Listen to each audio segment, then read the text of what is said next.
Welcome our next speaker, Mr. Hai.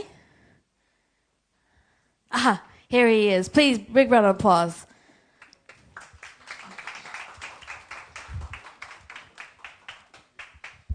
Hello, traveler. I am pretty sure that everyone in this room is a traveler, right?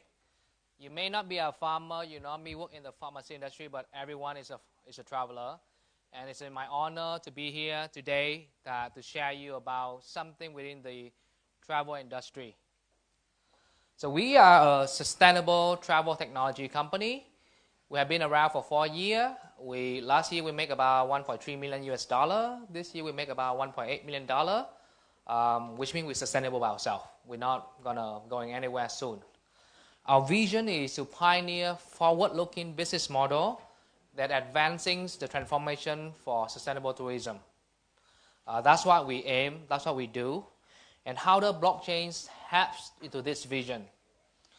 Well, first of all, you can see that the growth of cryptocurrencies, you see on the red part is the country where crypto were banned, somehow banned. The green one is the one that get approved. Vietnam is in the somehow a little bit light green. We're not banned, but the government is supporting. So in 2017, everybody knows that the number of cryptocurrency going up. 2018 is going down. Well, it's sustainable. It's by nature. What go up will go down. But the key thing is you cannot ignore the rise and the growth of blockchains, whether you like it or not. However, there's one small likely problem. So according to Statista, until now, there's only about 28 million blockchain wallets worldwide in the third quarter of 2018 since Q1 2015. So the number is kind of small and the growth is not that fast as we think. So blockchain adoptions is not really as fast as we expected. And what can we do about it? And in terms of acceptance, there's only about 13,000 venue shop worldwide supporting Bitcoin. This number is like the people and place supporting, but the transaction volume is not that high. So blockchain or cryptocurrency is not going to the mainstream yet. So today I'd like to share 3 reasons why travel is the right industry for blockchain adoptions. Because no matter how good the technology, but it's not adopted by the mainstream, it's not going anywhere. So first of all, reason number 1, travel is the 4th biggest industry in the world. Can anyone guess what is the biggest industry in the world? Sorry? Food? Not. No. That's number 5. Well, actually, the biggest industry in the world is illegal drug trade. Yeah. So number 2 is food, number 3 is retail, and number 4 is travel, number 5 pharmaceutical. Then you got on the other industry.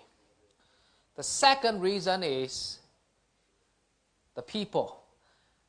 Last year there were 1.2 billion people on the earth that travel alone. And this number, when you go to 2020, it will be 1.8 billion. So there's around 8 to 9 billion people in the world, but it's almost 1/7 is a traveler. So if you want to sell something, you go to a place where there's a lot of people buy it, there's 1.2 billion traveler. And not only 1.2 billion traveler, but there are 5 billion local in different destinations who are somehow involved in the travel industry. Shop owners, restaurant owner, bar owner, hotel owner. So the total of people who involved in this industry is about 4 billion in total. And actually one of the core business that what we're doing at Trip in the last 4 years, we have local, normal people become tour guides. So the tour we provided, not just standard tour by the tour company, but anyone in this room can become a tour guide. And actually, we have a lot of tour guides on our platform who are blockchain tour guide, which means an investor coming to town, you know some of the blockchain company, you can take the investor around, make some connections, arrange for dinner or lunch or meeting, and you can charge for $70 half a day. So there's a lot of local who are going on a platform, and you can be our tour guide on our platform also. So the whole number of people involved in the travel industry is huge. For the unbanked populations, there's only 2 billion people in the unbanked populations. Unbanked population is one of the key target for blockchain adoption because you don't need to create a credit card or anything. You go straight to create a wallet. And the third reason is it's easy to convert. Is there anyone in this room hold a credit card? Yeah. And I'm sure that your bank have a special travel card. Every bank have a travel card. Why so? Because travelers spend. And one of the easiest way to spend overseas is swipe your credit card, right? Sometimes you do have to exchange from Thai baht to US dollar to Philippine peso or Singapore dollar. But right now the most common way is swipe the credit card. So converting someone who know internet banking credit card to using a blockchain wallet is way easier than converting a farmer who never shop online. So because of that reason, it's easier to convert traveler to use blockchain. And right now, more and more countries are accepting cryptocurrency in the travel industry. So why countries want to adopt cryptocurrencies? So actually, we were working with government of Catalonia, with the tourism board of Indonesia, Malaysia, Vietnam, and Singapore. And there is one reason why they are supporting cryptocurrency. So take a look at this map again. So these countries who bans, right? For example, America. You can see that right now, a lot of people, a lot of destinations, for example, China, Russia, they are popular travel destinations. Within the Europe, these are the countries that are accepting. But the one with the yellows is not accepting. So for those small countries, for example, Catalonia, they are the separated part of Spain that want to go independent from Spain. They have Barcelona, Vandearan. So the moment they say that, okay, I am opening to crypto tourism, I'm accepting Bitcoin and Ethereum, they are attracting a new group of travelers. And they can declare that, well, we are a country that welcome technology and welcome new kind of traveler.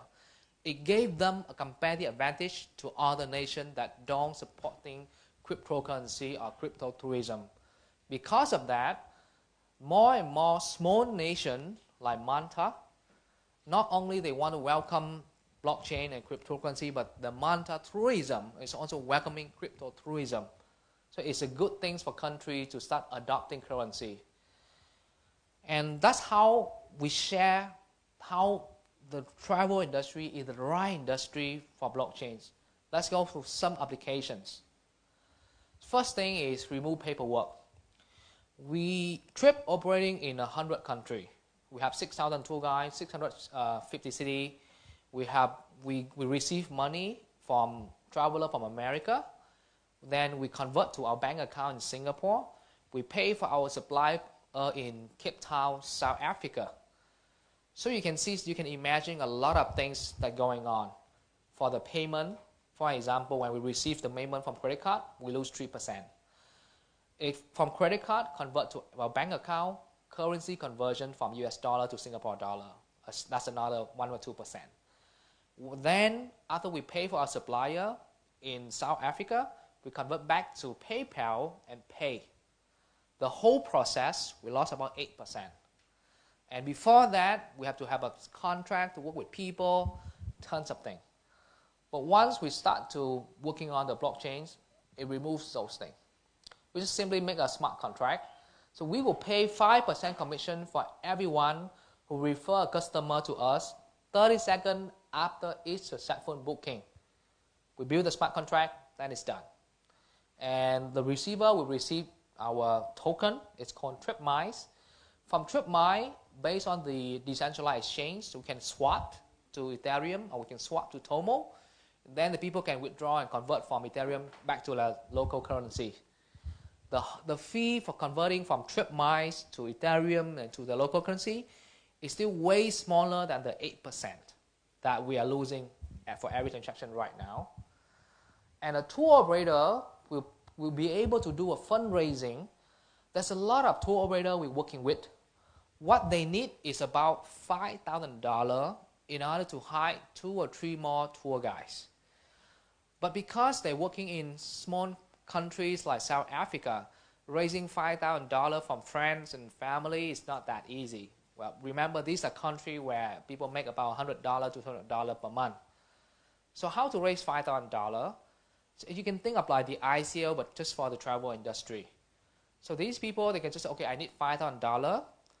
Anyone who gave us $5,000, every time we have a booking, we're going to give you back a small commission from our profit to reward for your contributions. That's another way that we are working on with Trip is sharing travel plan. So may I ask, who in this room will travel in the next 3 weeks? Okay, where are you going, sir? Osaka and Los Angeles. And where are you going? UK. Okay. So are you, well, you're not millennial, but I may ask any millennial in this room? Okay, yes, where are you going? Russia back home. 98% of millennials share their upcoming travel plan on Facebook. 98%. To older group, well, no, to more mature group, the number is 60%. So you gave Facebook that data. What did they give back to you? Like. Right? They take that data, they sell to travel company like us at really high price. It's the same thing with Google. Well, if you make a booking on Agoda or any airline websites, then it sends an email to you for the confirmation of your air ticket. Then Google put it into your Google Calendar nicely. Then it sells back the data to us. In our industry, every click is $5. It's different from other industry. For example, when we want to advertise service in Bangkok, the keyword to find is things to do in Bangkok. That single keyword we're fighting between hotel chains, TripAdvisor, Agoda, Traveloka, Airbnb, almost everyone in the industry for one single keyword. And the cost per click is $5. Out of that, 100 clicks, 5% convert to real booking. Can you see how expensive it is in the travel industry just to do this? So for us to say, okay, let's do it another way. You tell Google and Facebook your travel plan, you get nothing. Now you tell us. So next month, we're going to launch this app. The moment whenever you travel, just remember our app, Trip. You would tell us where you go. We give you 100 trip miles. But this money is freeze in the account until you submit the proof of travel, which is you book a service within our platform, you book hotel with us, or you forward your boarding pass. Whatever way that we can verify that you actually travel to Osaka, Russia, or UK. Once you verify that you're there, you get the money. It's just simple like that. And then with that data, we do the same with the travel business owner, for example, an event place like this or hotel. So the hotel, restaurant, tour company, attractions, they can send to you, the traveler who submit the data plan to us, a voucher like 30% discount. So they were staking some trip mile deposit, and they be able to send this offer. For traveler, when you see this offer, then it's okay. And we don't charge for our supplier any trip mile, anything. But the moment you take this voucher, you go and you book the service for real. Only by then we take the commissions from the supplier. So we do the cost per booking smart contract. After the promotion ends, if the traveler only view or without booking, we're going to return the leftover trip mile to them and we only take the one that really book. So we reach about 493 people, 135 people book, then we refund back to our partner wallet. And right now for us, just remember in this travel industry, the middleman, OTAs, review site aggregator, take about 20% of the commissions. So the hotel price, $100, the hotel only take $80.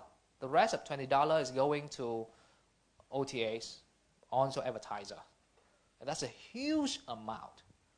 But with this, we can charge them like $5, 5%, and they will be way more happy. And they will be $5, they're gonna pay you $5 for sharing the data. So in the end, they will also still save $10, 50% of their marketing costs.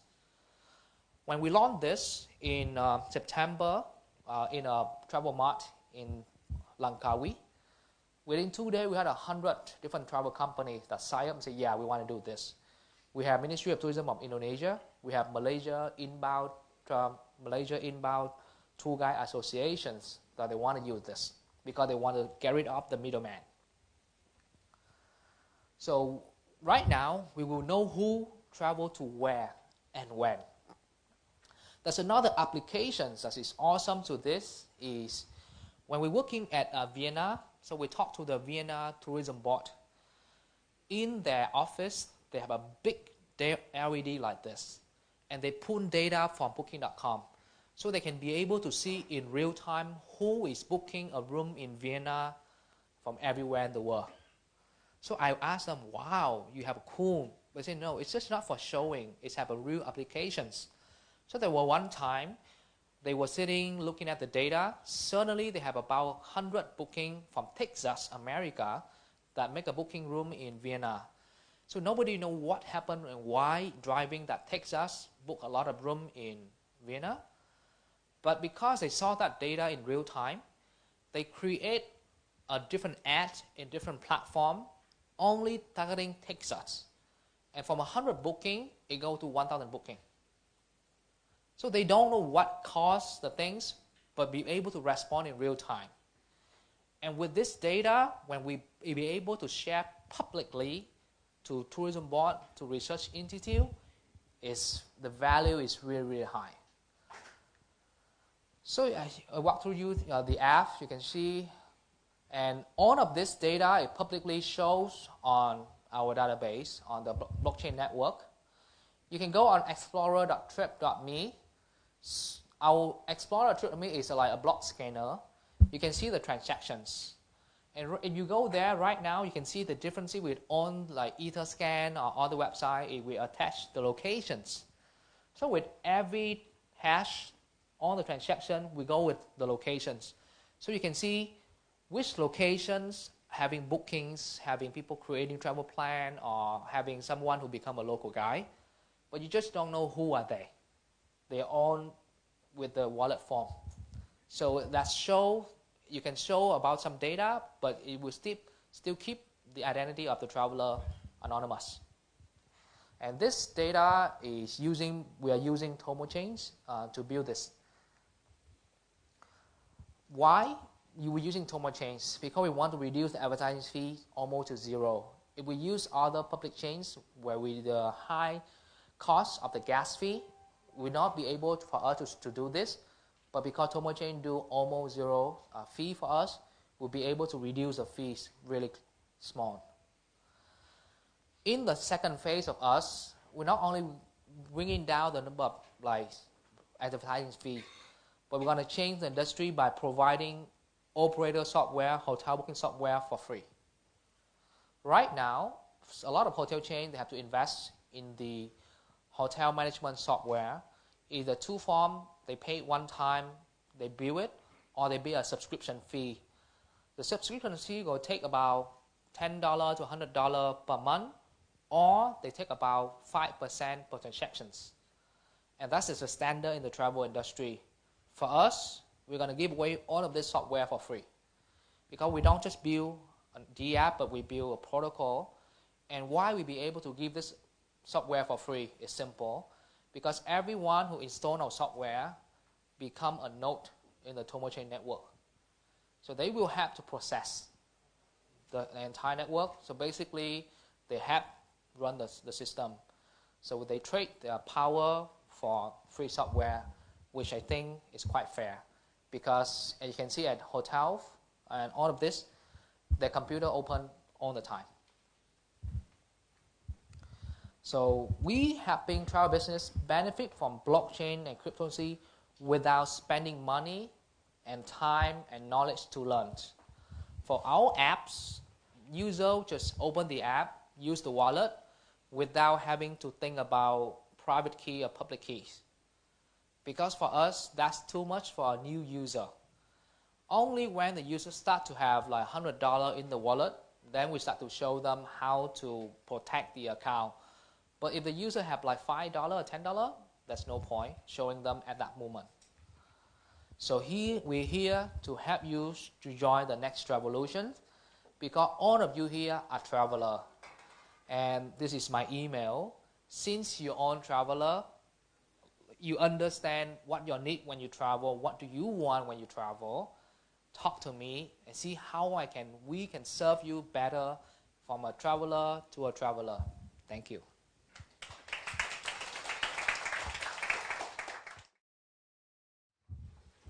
So, panel discussion, right? We have Mr. Jami from Koi Asset. CEO Koi Asset is joining us. Thank you. So, remember that we will have a gift for the people who answer interesting question. So, please think a good question.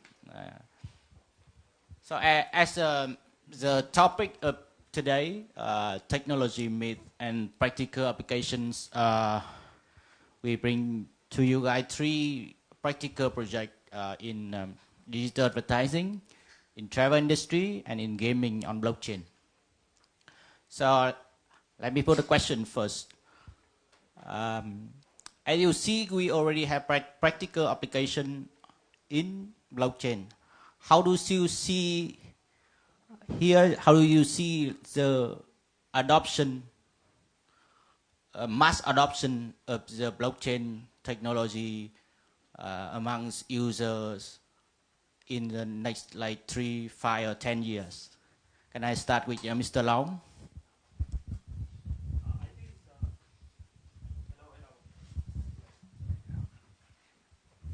All right, it's working now.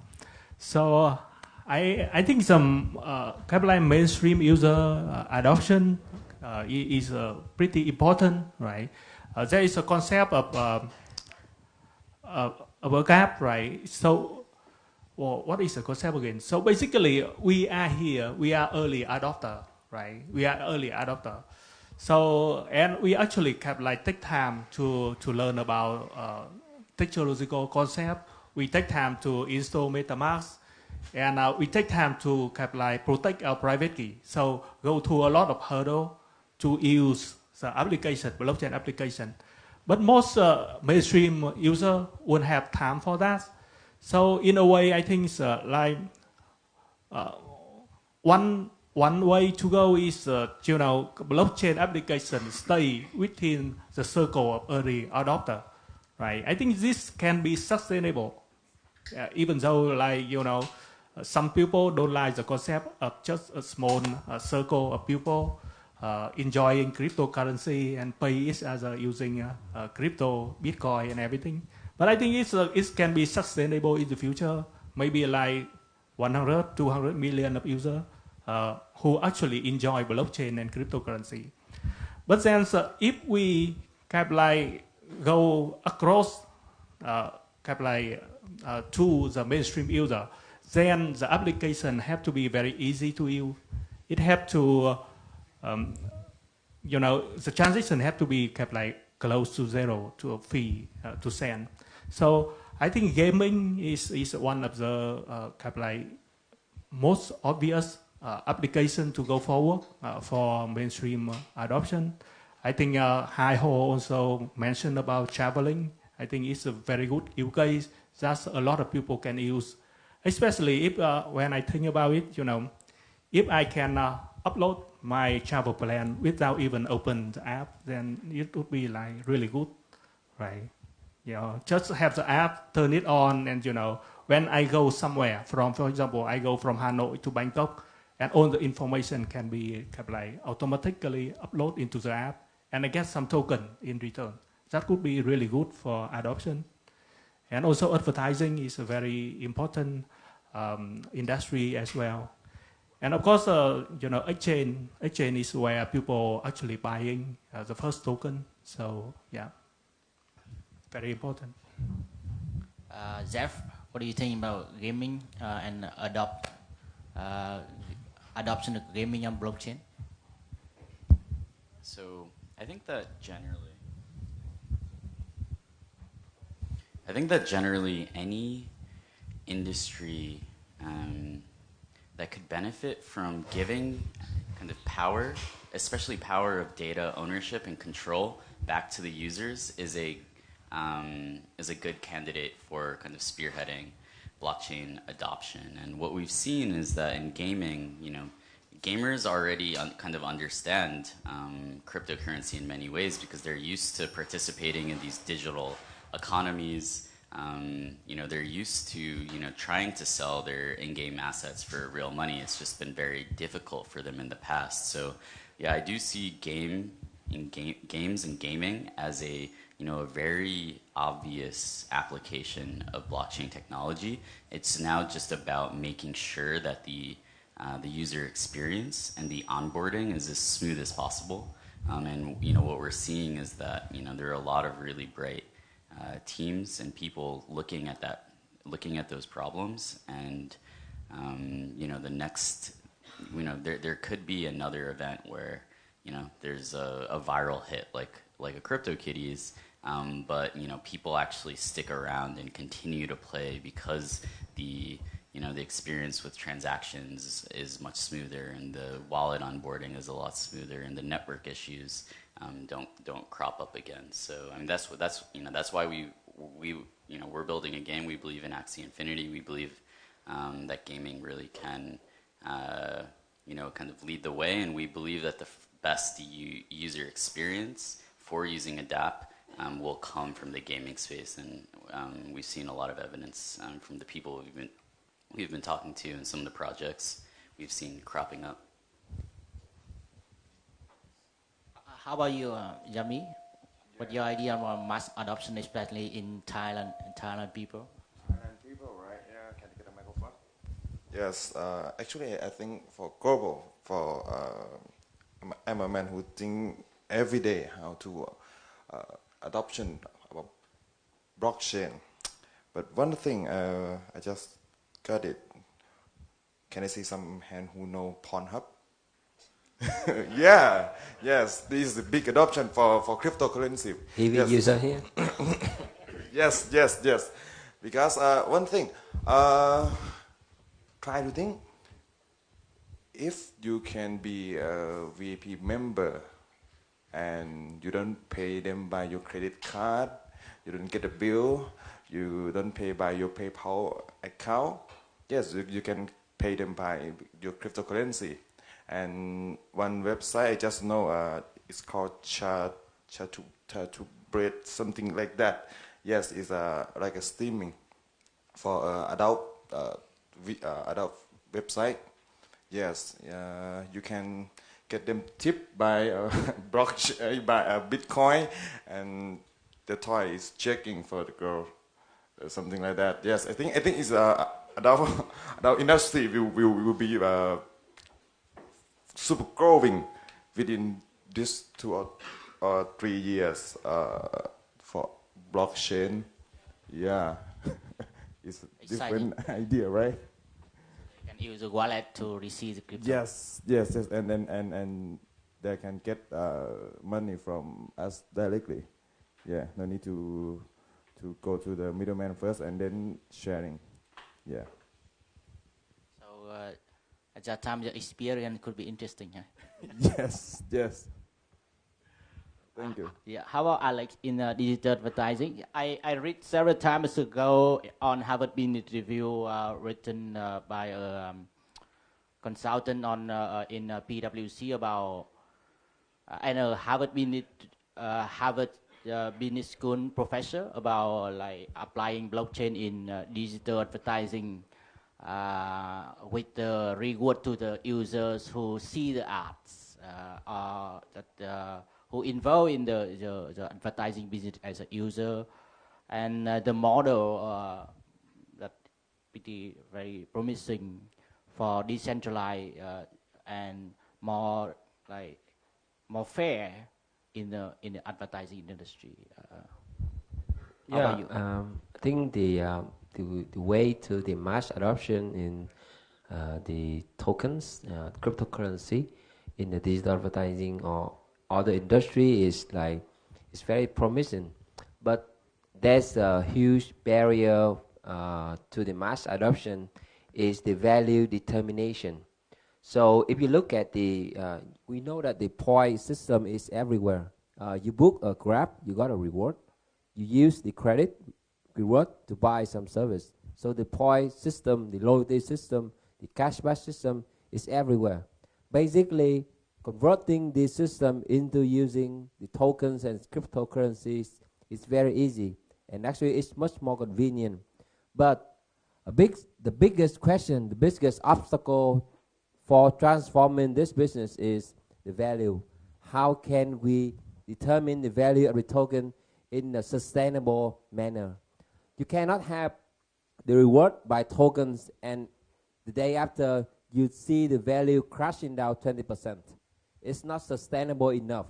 So in order to open the way to the mass adoption for the tokens and the cryptocurrency in the digital advertising industry, we have to overcome that kind of challenge.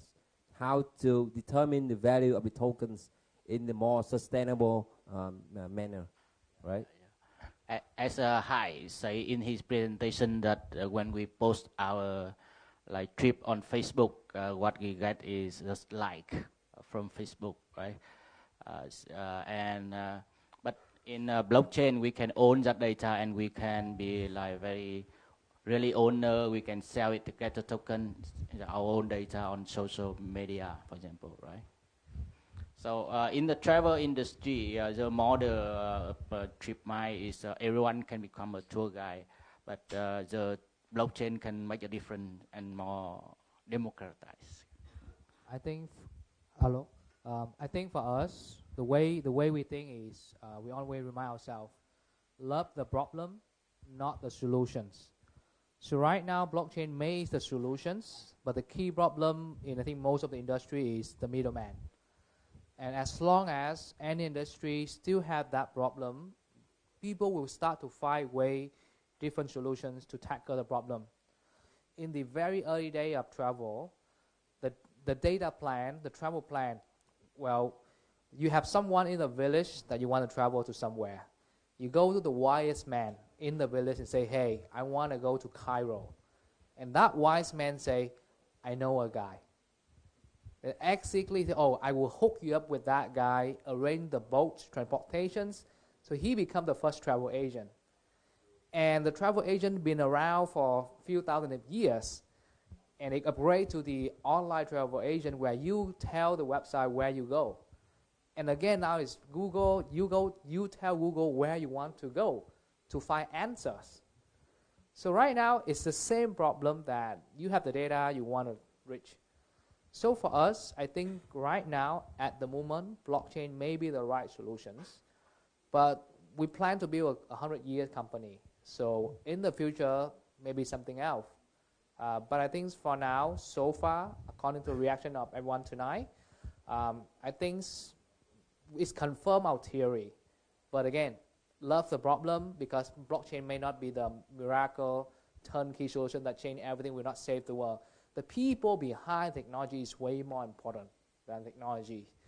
All of these friends on this great project still survive today. But what if all of this project die in the crypto winter? Well, the blockchain die, right? So thanks to all the people like you, imagine blockchain is like the early day, the first mobile phone. Blockchain is not the iPhone, it's the first mobile phone. You here today, you stand with us, you stay with the technology. We're still here because of you guys. So I think it's more or less, as long as there are people come to this kind of event, blockchain will still have futures. Thank you. Hi. And please, now question for, please, someone have question? For the, yeah, please.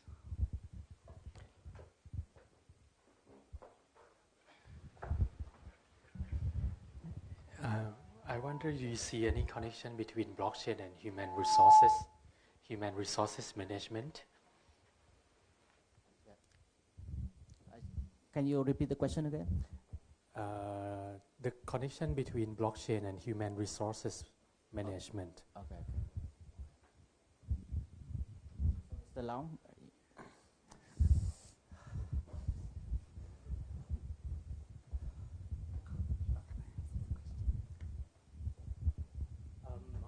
Generally, for me personally, I think blockchain have a lot of things to do with kind of like sovereign money, kind of like Internet of Value, and kind of like and also like with removal of kind of like middleman.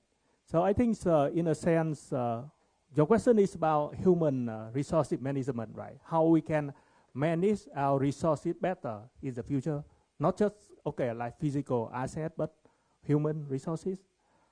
I think that's an interesting kind of like talk, right? How we can use blockchain and apply blockchain into the human resources issues. I think one of the things that is particularly interesting about blockchain industry compared to kind of like traditional industry is like blockchain industry tend to be kind of like very community driven, right? Blockchain community is a very community driven and tend to have a lot of contribution from the volunteers. So maybe it's a way that we kind of like take advantage of voluntary contribution from kind of like community and society. I don't know if answer your question, but can someone have something to say? It's very challenging questions.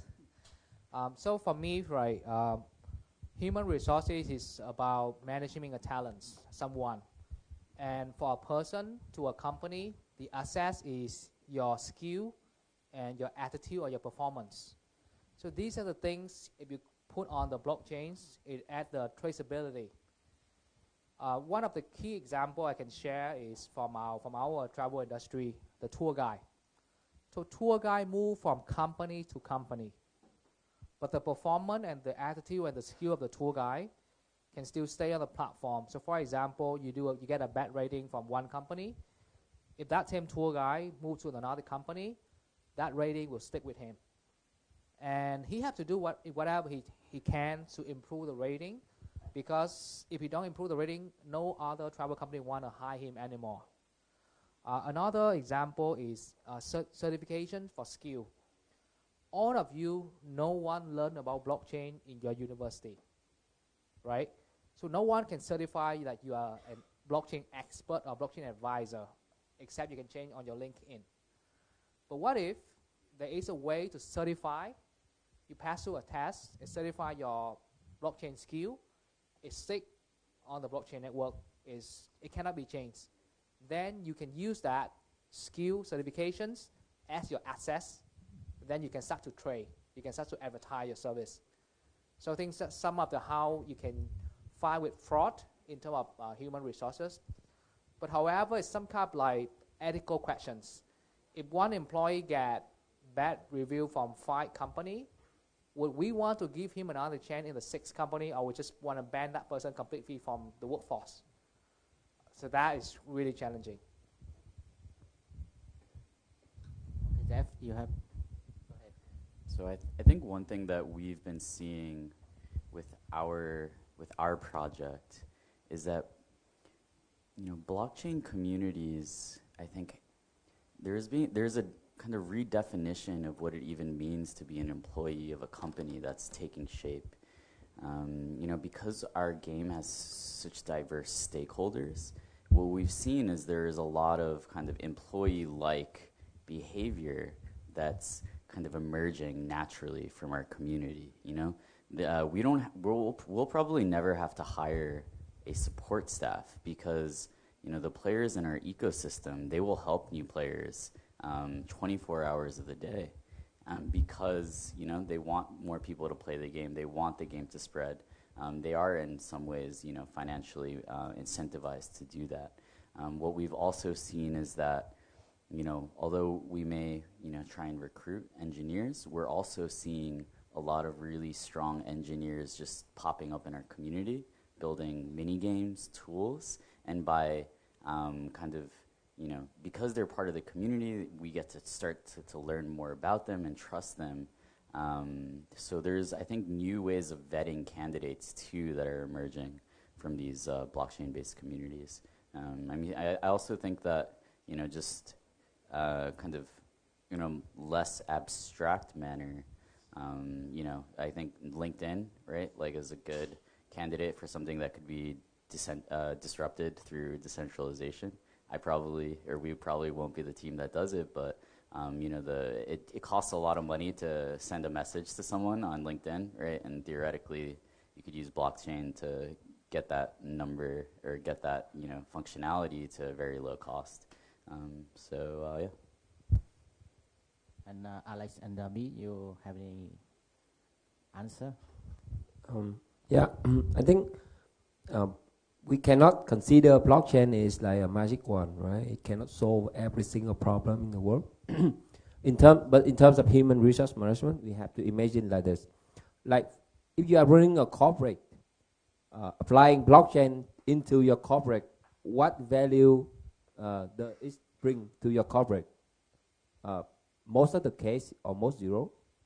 Because like corporate, they don't need like a blockchain. They don't need to decentralize their model. But imagine that like Jeffrey mentioned about LinkedIn. So if we consider LinkedIn is a talent management platform as well as like some human resource management platform, what if LinkedIn starting to give the value to its users? So because it's a platform, it needs to be democratized. It needs to be decentralized, right? So because by decentralizing the model using blockchain technology, because the blockchain technology ensure that it will run in the decentralized fashion. So each people inside the platform will be the stakeholder, and the stakeholder will contribute their power for govern the whole ecosystem, the whole platform. So that's a very the strongest connection between the blockchain technology and the human resource management that I can see. Okay, thank you. Any other questions? Please, Luis. Yes. Hello. Okay, cool. This is actually, it's a little bit of a boring question because it's specific for Jeffrey. Because I'm going to assume you're running on Ether now, but the fact you're speaking here probably means that you're porting to Tomo, correct? Maybe. I think that so for Tomochain, you can pretty easily kind of they support Ether-based smart contracts, right? Yeah. So it wouldn't be like, yeah. I think there's interesting possibilities. I think the Ethereum will always be, I think, like with a source of truth for a lot of our contracts. So. Okay. So let's say maybe. Have you maybe also done like a cost analysis, where the costs that you'd have now versus what you'd have at Tomo, like a rough figure in percentage of cost savings that you'd have if you'd port? So I don't think that we would ever switch all of our core contracts over to Tomochain. I think it would just be to kind of allow for, I believe there will be some sort of bridge. I mean, I think that, at the end of the day, we believe in having the ownership, on the blockchain, and a lot of making sure that a lot of being able to kind of through game design also make sure that your players aren't, required to submit so many transactions is, I think, also super important. But, yeah. Okay, thank you. Other questions? Yes, please. Yes, gentleman here.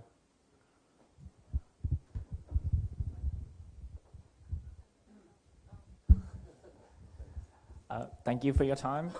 My question is, I'm really newbie on the blockchain thing, and I just want to know the scaling problem, whether it's just a technology problem that can be overcome in the future, or does it something more fundamental than that? Mr. Long? I think the scaling problem is technology mainly. Of course, blockchain have other problem, right? Like legal problem and so I have like UX, UI problem. But in terms of scaling, right, it's a technology problem.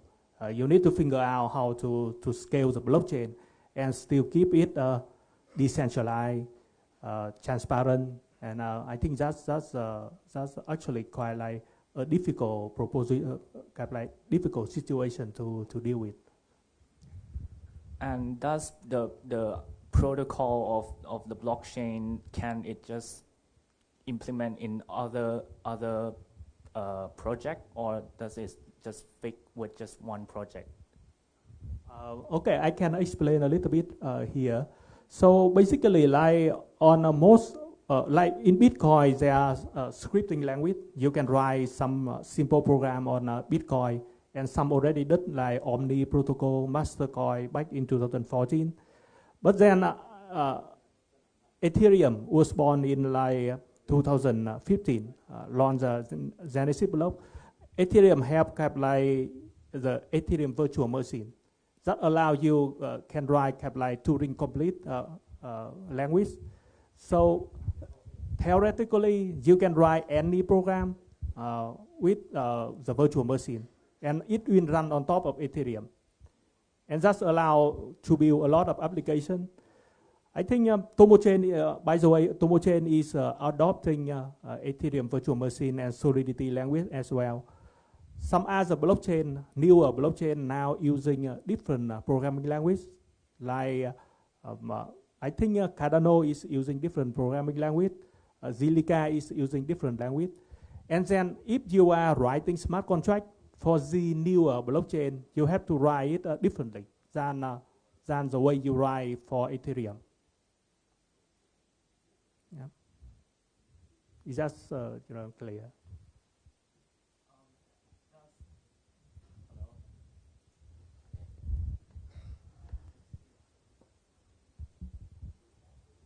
Is that I was talking about like the underlying protocol of the how the blockchain of that thing work.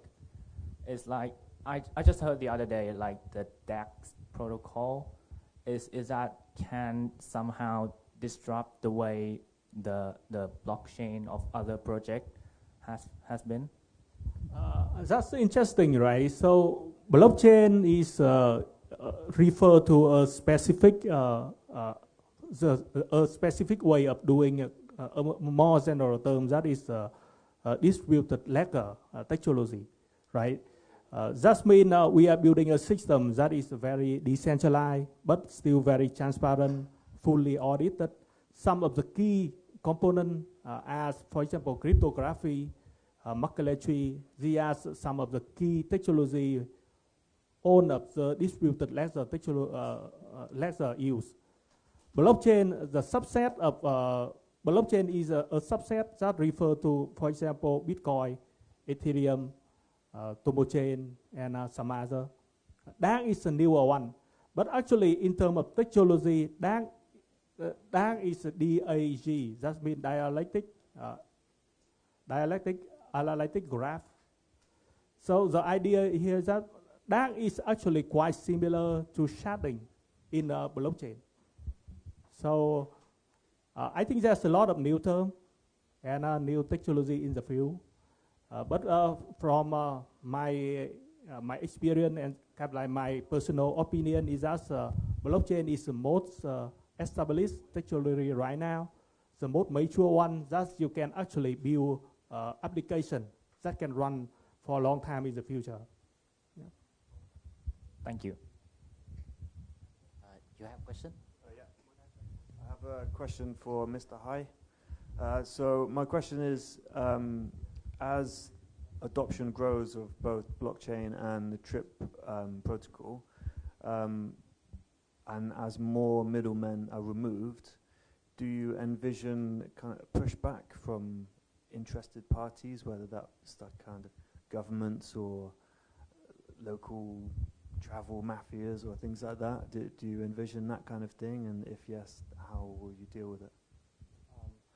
I have a video, but I can't share it here. I don't have the file here. But we have the feedback from Ministry of Tourism of Indonesia. They were saying that the local tour company in Bali are dying because of the middleman like Traveloka, like Agoda. So just imagine like this. If I have a small tour company, I just starting, and I want to provide an eco tour around Bali. I have about 2 or 3 people staff.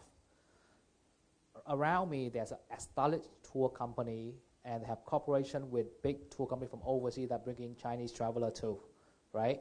Their price for a tour is like $50 because they have a tour of 100 people.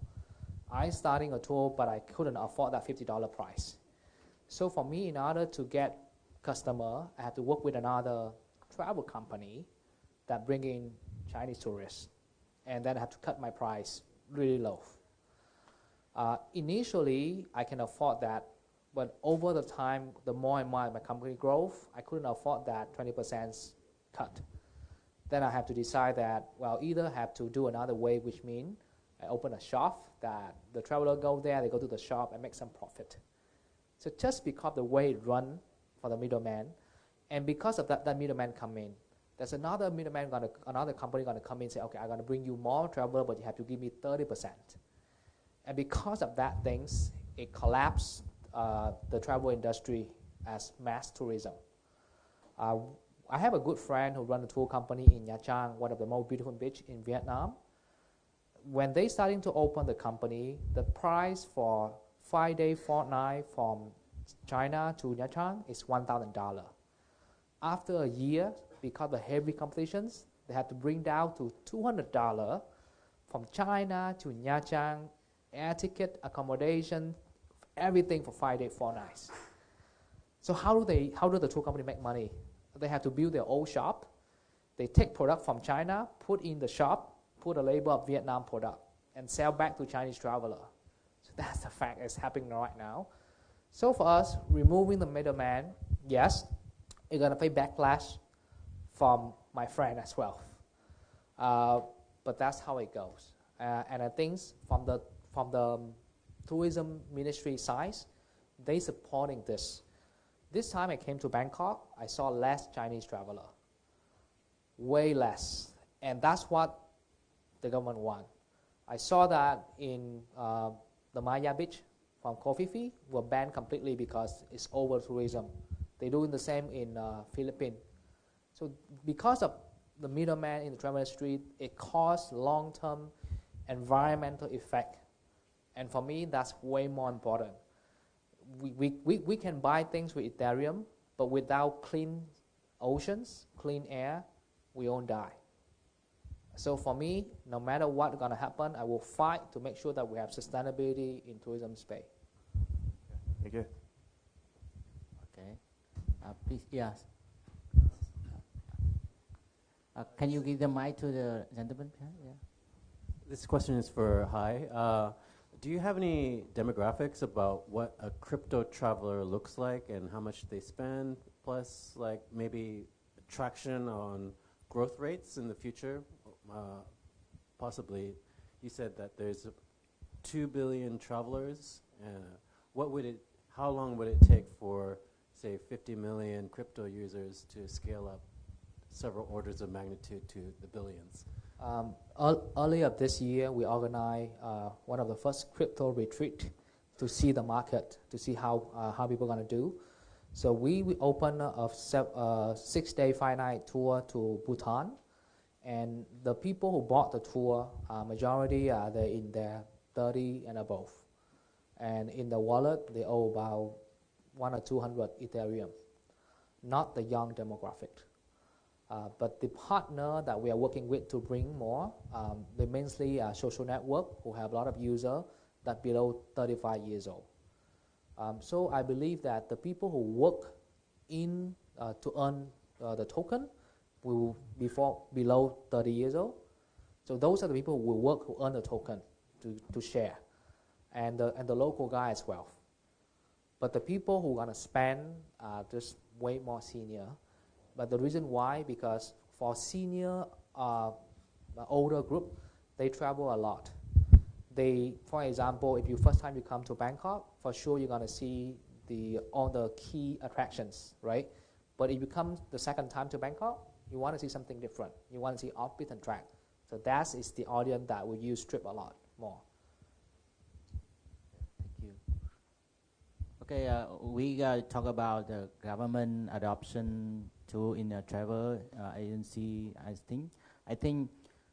Come back, can I ask question to Jambi about here in Thailand? Can you share the adoption of the government of Thailand in terms of crypto and the community here? Yeah, in Thailand we have like 67 million people now, and just only 2 million people know about Bitcoin and interesting about blockchain. And our government very exciting with blockchain also. Yeah, that's why we can have a regulation right now. Yeah, and Thai community, most of Thai community who interesting about Bitcoin is just 20 to 50 to 30 years old. Yeah, and we have a Telegram group, and we talk about Bitcoin price much. Yeah, not fundamental. How about licensing the exchange? I think right now just have 5 exchange who got a temporary license. Yes, and the real license is coming up soon, but don't know when. Yeah. Yes, the question, please. Yeah, despite that I'm a Solidity developer, I have a really general question. Why nowadays KYC, as known as Know Your Customer, is so important in the field of blockchain? Why do we let the businesses, let's say, dictate to the blockchain guys how we should behave ourselves? Because everybody knows the DAO accident when, Ethereum was forked, but nothing happened out of the rules of the smart contracts, but it was dictated by the community. Why? That's the question. Sorry, can you repeat the question? Yeah. Why? Okay, so the first question, why KYC is so important nowadays, and why should we follow this KYC, you mean yes, what kind of KYC? On exchange, right? You understand? Yes, I understand. And the answer is because there's more money on the New York Stock Exchange than anywhere else in the world. And like it or not, the legal system is necessary element to attract that money. And KYC is American law. And blockchain wants to raise money, so that's the way it is right now. One way. That's the way it is right now. That's right. It's just that simple. Yes. Zami, you have any? Yeah, KYC is most important for us, for exchange, because we have to know who is our customer, right? We have to know who transfer Bitcoin come into our website and transfer out or withdraw Ether. Yes, we have to know something. We work with our government and protect about AML. Yeah, that's why we need KYC. Yes, we no need to let IS to use our platform or exchange. Yes, and buy some gun or drug. Yes. That's why KYC is most important. Yes. Your question? Hello. Hey, I heard curious about the marketing because my friends would like to create a kind of like shopping, like a Shopee or Lazada, by using the Bitcoin or even other cryptocurrency. But I would like to know how you guys market, for trips or for games for a non-cryptocurrency, or. You mean payment, right? Yeah. So how you market, market your application or even your products? I see. Yeah, marketing. Mm-hmm. So I think that blockchain projects are all about the community. So if you're able to find kind of like projects or like-minded projects that have really interesting communities and collaborate with them. For example, we just announced a partnership with this project called Decentraland, right? And then I said, hey, if anyone in the Decentraland community is interested in checking out our game, I can send over some free axes, right? So I think it's a lot about cross-pollination of communities that, right? So it's like, as a growth person, I think what are the types of people, what are the projects in the space that have communities that would be interested in our game? And through that process, you also get to meet a lot of really interesting people, talk to a lot of really interesting projects as well.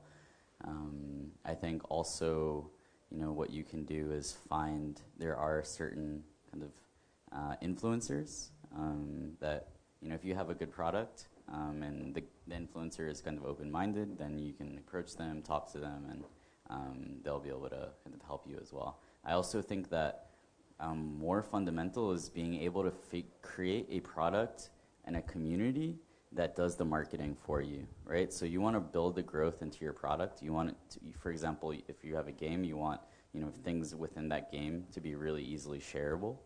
You want to have a really strong referral system that's well thought out, and you want to kind of create a mindset in your community where they feel like they're part of the team and they're doing a lot of content marketing for you and things like that.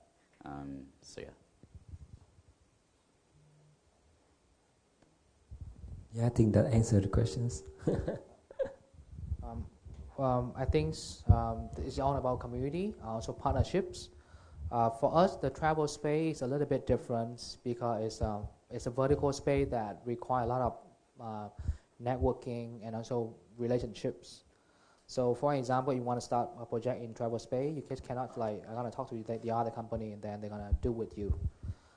So I think in your founding team, you should have someone who have a strong connection in the e-commerce space already, and then they make the partnerships. Right now for us, always try to sell your product before you have the product. So right now, before we launch, we already have 100 million users combined that waiting to use the app. How did we do that? So we have a partnership called PicMix. PicMix is a social network in Indonesia. So they are something like Instagram Lite user. They got 32 million users, and the only way for them to monetize is in-app ads. That's it. So we go and talk to them, hey, if you guys let us to reward your user whenever they check in when they travel, then every time we reward them 10 tokens, you get 1 token. So they become our technical shareholder, and they can advertise themselves as the first social network that's using blockchain. So because it's a win-win situation, they say yes. And we got 32 million users for nothing. So in order to grow, you should find people who have and don't talk to the guy who are the number one in the market. So in my experience, I talk to the guy, especially the guy who just raised fund, they will not talk to you. The guy is number one, they will not talk to you. Talk to the number 2, number 3, number 4. Hey, want to beat that number 1 guy? Work with us.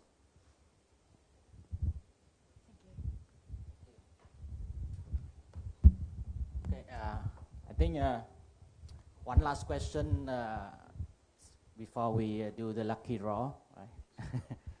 And I think same time last year, people were very excited about blockchain, crypto, right? Price so high, going up every day. It's now only 4,300 or 200 US dollar per Bitcoin, right? So many people like disappointed. Many people like lose confidence in the technology. They don't believe anymore. So can I have a last question? Is in 2019, right, where this technology go? And today, as today, if you guys read the news on TechCrunch, right? Amazon announced that they announced their blockchain project. Amazon, right? So the big corp in the US like IBM, now Amazon, and many others already have some research on blockchain and Bitcoin. So can I start with Mr. Long in 2019, where is blockchain go? I think in the blockchain space, we are still at a very early stage, right? In terms of adoption, for example, like I'm counting the number of wallet and the number of actually active user of Bitcoin, of Ethereum, of the app. They are still very relatively small number, right? So like I think that for most project, of course, including Tomochain, 2019 is about kind of like building more product, bridging the gap to the mainstream user, and hopefully, right? Hopefully, other things will follow, right? Like price and community user will follow. How about the real use case application? I think so. We mentioned we talked about that a little bit before, right? So gaming, exchange, decentralized exchange, and as a practical application in traveling industry, in food traceability, supply chain, advertising. Of course, I think it's very important in 2019 that the product go to deployment, right? And bring the product into the end user instead of just doing the ICO and saying the nice things and having a white paper. But we need deployment and actual product in 2019 for blockchain to grow. Hi, how about travel and blockchain? I think the end product of every company is not the product. Whatever project that we are building is just a byproduct. The only product for a company is a team. And as long as any team who can overcome this time, that team can succeed. And for a greater cause of great technology, require great sacrifications. Everybody here in this room sacrifice something. As long as I think there's still project that's still going on, there was still a lot of hope for next year. And to be honest, today the first time I saw a lot of like great projects that I never heard before. All I heard in the past is a lot of like scam project, but now like these are the gentlemen that are gonna make 2019. So when I see this project, fully confident. Thanks. Alex? Yeah, my opinion about the blockchain in 2019 is like this. Apparently, the current situation of the market is very disappointed, but it's because it's only impact about in the financing aspect. It doesn't have anything to do with the technology aspect, right? The blockchain is a technology. The Bitcoin, Ethereum is a finance utility. It's an asset. So why it does slow down the growth of ICO startup, especially ICO startup, it won't stop the growth of the blockchain technology company, because I work on GitHub basically every day. So I watch the amount of the repository that related to blockchain technology, and the number is like growing and growing every single day, every single hour. So I do believe that the blockchain technology still have a sustainable development in 2019, and we will see more and more practical product being released into the real world in next year. How about Mr. Jam? Yeah, for 2019, right? The first thing, I hope Bitcoin back to 10,000, right? Maybe you too, right? I think most of guys here want Bitcoin back, right? I do an exchange, and it's called the centralized exchange. At 2019, we plan to be the hybrid exchange. That means right now we keep all the transaction or data on our database, right? We're going to keep it on the blockchain also. Yeah, for transparency, we don't credit the Bitcoin to pump the market or credit USDT to pump the market. We can do like that if we keep our transaction in the blockchain. It's called the hybrid exchange. Yes, for us. How about you? Yeah, I think that way too many people are really focused and fixated on the price of cryptocurrencies. I think that, in order for, I believe that this year will be really I believe that the technology kind of goes in a cycle, right? Like this year we learned that, there are a lot of benefits to a decentralized application, for example, but there are also a lot of hurdles, right? So I think that right now what we've seen is that there was a big spurt. There's been a lot of people who have been introduced to this space, and we now know the problems that we have to solve in order to get to that next positive cycle. So I think for this year we're going to see a lot of really interesting solutions start to come out to the problems that were faced by the industry in 2018. I do think that people need to stop thinking about the price of cryptocurrencies and stop kind of looking at a price as an indicator of the health of the ecosystem. I think I agree with looking at the GitHub repositories and seeing the number of developers coming into the ecosystem. I think what we've learned is that I think blockchain is a feature. It's not for a DApp. It's not necessarily. It's not just gonna make people want to use your product. So yeah. So I think we're gonna see some interesting stuff happen, and hopefully people stop thinking about price. Okay, guys. Next is lucky draw, right? So, Vicky, can you help with? Okay. So first, five price for the 100 Tomo each. Tomo price now is 0.25 today. So I will need one audience to. Can you pick one? People, here's a. Yeah, no. Okay. Mr. Egor. Yeah. Wow. Congratulations. Congratulations.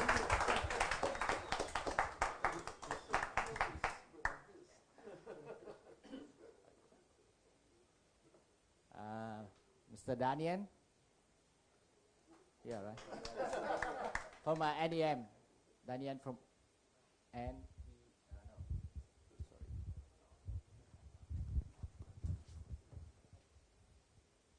From NRM. Yeah, you okay. Can you pick up, please? No, don't.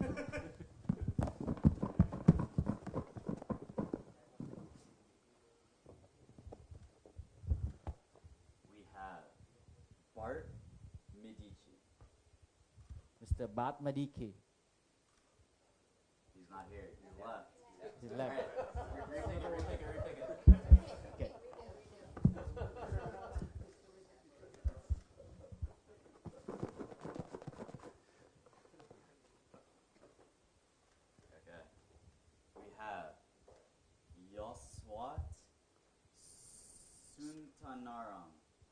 ยศวัตร right ยศวัตรสุนทนณลม it's not here Lab skip already. Okay. So, please, I think. I'm cursed.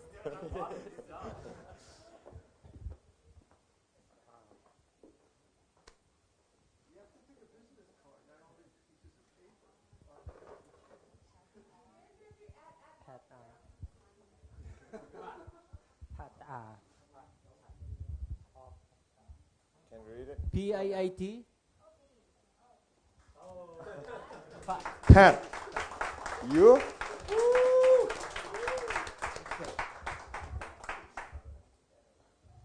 This time, let's pick a business card, so don't pick the paper. Yeah. It's gonna be me. Okay. Oh yes! Wait, what did I win? you're not good now I guess Tomo. We have a one more. We have one more. So here's one lucky one. So pick one. Okay. Sarawut Urkana. Yeah, congratulations.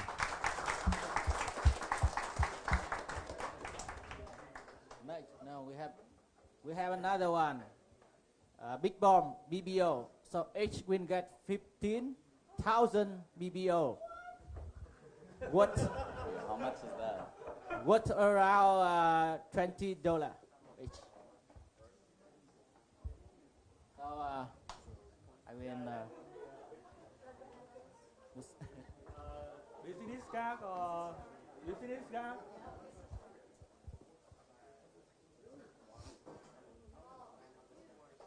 Anthony.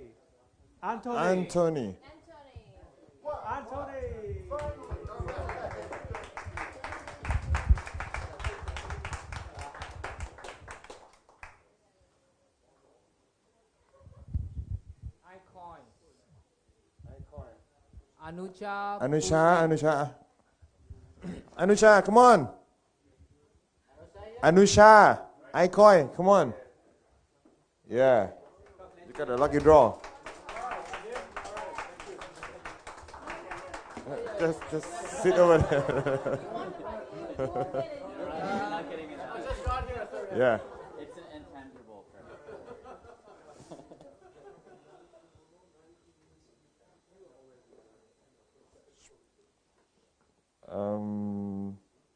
Yuttapong from Kryptonis. Yeah.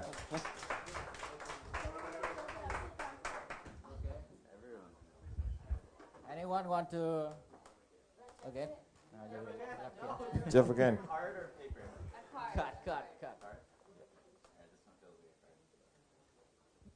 We have Lodwig Veldusgen. Wow. The last one I win a pick.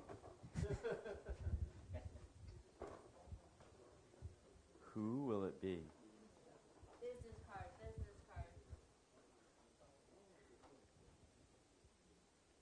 He left. I know him. He's no longer here. Skip another one. Another business card. It is Natsarin Irani. Natsarin. Wow, congratulations.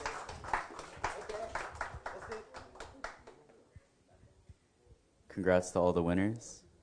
These are all our winners. You will be contacted about your prize. Yes. How will they get the prize? They will need a wallet, Ethereum wallet, and then we transfer the money in there. So it's contact with Bitfish or us. With the address. Yeah. This is for you. All right, ladies and gentlemen, that is it for our event tonight. Thank you, everyone, for coming. Thank you to our speakers. Big round of applause. And of course, for